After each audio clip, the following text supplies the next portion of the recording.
こ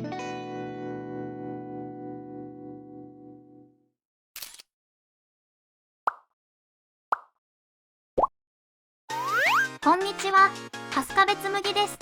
今日は2025年7月ウェーブから発売されたブリジットだよ。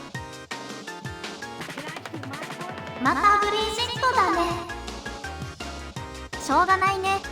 ブリジット全部買っちゃってるし、少し前は破竹の勢いでリリースされてたけど、そろそろ落ち着いたみたいで、しばらくはないかな。というわけで、ウェーブのブリジット定価28,800円と立ち姿の割にはかなり強気な値段設定でちょっとためらっちゃったね。いくらブリジットとはいえちょっときついかなって。まあでもたまった期間限定の PayPay ポイントをぶち込んであげました。かなり高額ということもあってか造形塗りはかなりちゃんとしているね。ウェーブはもともと丁寧な印象だけど、このブリジットはその中でもかなり丁寧な気がするよ。ちなみにこのブリジット、勝利シーンのワンカットを再現しているんだけど、一瞬です。そこをってぐらい一瞬です。情報が出た時、そんなシーンあったっけってなっちゃったよ。最後の決めポーズは別メーカーがやっちゃったからね。気になる人は調べてみて。本当に一瞬だから。さて、少しアップ目にしてみたけど、かなり細やかでしょ。衣装のシワの塗り分け、生地の重力感、かなり細かく作られているでしょ。柄のはみ出しもなく、アップで見ても気になるところがなくていいね。メタリックな質感もしっかり出ているし、すごいなって。パーカーの紐の先端が結んであるのもポイント高い。あと、プリントしてるのもいいよね。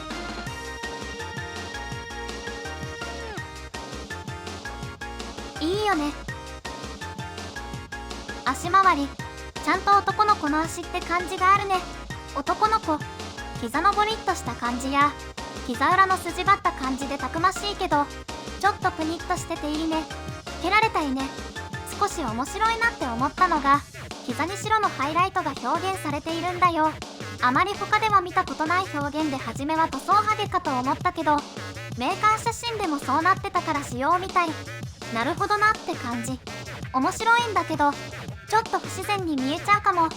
なんかここだけ急に二次元的な表現になっちゃって浮いてる気がするかな。一度気になると結構目についちゃうんで、なくてもいいかなって個人的には思ったよ。それ以外は本当にいい造形だね。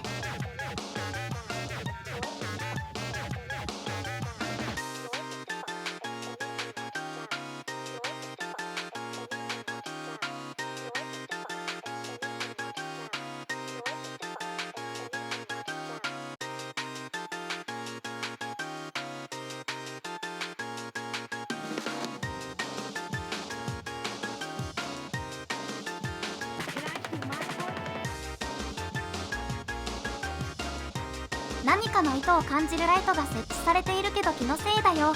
やはり作り込まれた造形を全て確認することは大事。むしろ確認しない方が失礼に当たるね。それに不具合があったらダメだから、しっかり確認しないとね。それにしても男の子ね。こんなむっちりしてるのに。でもそれがいいよね。お得だよね。ちなみに前の方は造形がわからなくて、シュレディンガーのチンまあでもわからないくらいのサイズ感ということにしておきましょう。それに大小については解釈違いで争いが起きそうなんで、この辺で個人的には小さい方がいいかな。さて、触れなければいけない話、顔の造形についてだよ。今回ウィンクパーツで動画を撮っているんだけど、ノーマルパーツが結構癖が強くて賛否が分かれるんだよね。まつげバチバチでって公式では書いてあるんだけど、ちょっとバチバチすぎるかなってのが個人的な印象。確かにゲームでも結構バチッとしてるんだけど、このフィギュアではバチッとしすぎている感じがあるんだよね。多分なんだけど、髪の毛とヨーヨーで影ができやすく、青の瞳が黒っぽく見えて、余計にまつげのバチッと黒い感じが強調されすぎているのかなって印象かな。もう少し明るい青色の瞳だと印象が変わっていたかなって思う。実際ゲーム中でも近い表情をしているんだけど、瞳が水色に近い青色で明るくなっているから、まつげのバチッと感と区別しやすくなってるんだよね。あとはまあ難しい表情なんだろうなって思う。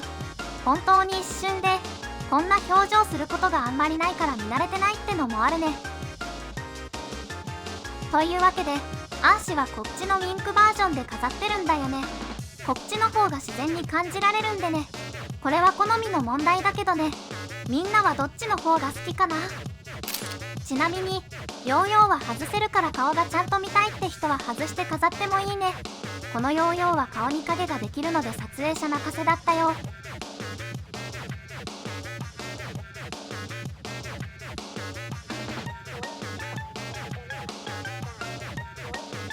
というわけでレイブのブリジットでした。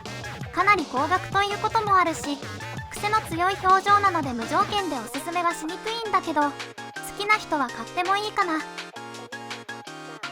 それじゃあ今回の動画はここまで。ご視聴ありがとうございました。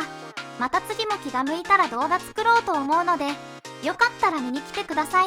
あ、よかったら高評価やチャンネル登録とかしてくれると嬉しいかな。写真はファンティアにまとめていて、ファンティアのアカウントがあれば誰でも見れるから、そちらもよければ概要欄のリンクから行ってみてね。それじゃあ機会があればまた別の動画で会おうね。